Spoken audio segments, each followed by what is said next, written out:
I'm fond of posting comments about political and social issues.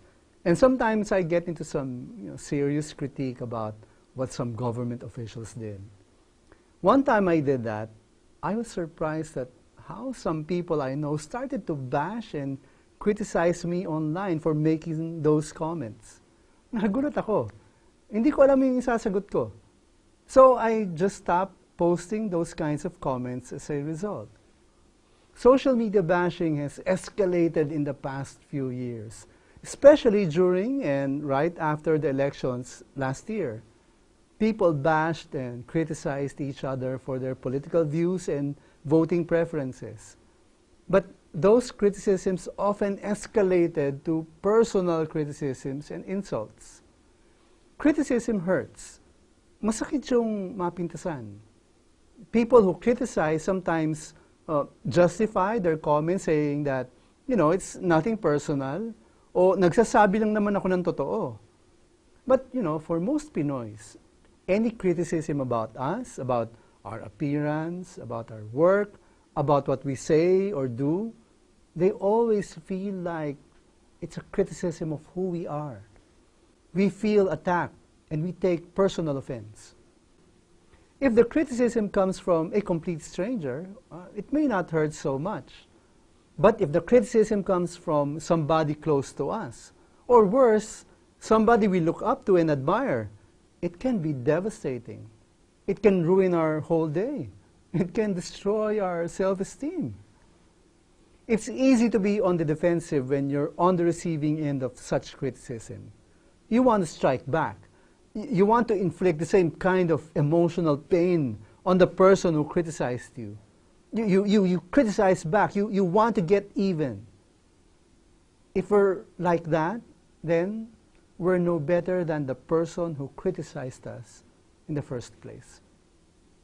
The Bible tells us that we should not just blurt out what we think and criticize other people all we want. Jesus tells us to be mindful of what we say about others.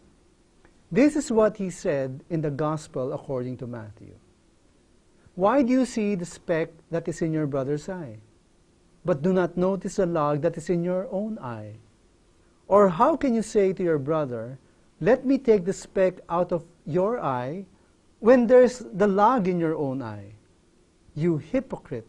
First, take the log out of your own eye, and then you will see clearly to take the speck out of your brother's eye. It is so easy to bash others for an obvious fault. We feel justified in criticizing others and say we're just telling the truth. But the more important truth is that we are open to criticism as well. We have our own faults, our own weaknesses. And Jesus tells us that before we openly criticize others for their speck in the eye, we must take notice of our own log in the eye. Only when we are faultless, only when we've removed our log in the eye, are we justified in pointing out the speck in other people's eyes. Now, tell me, who in this world can say he is completely faultless? The last time I checked, no one is really perfect. So, control your tongue.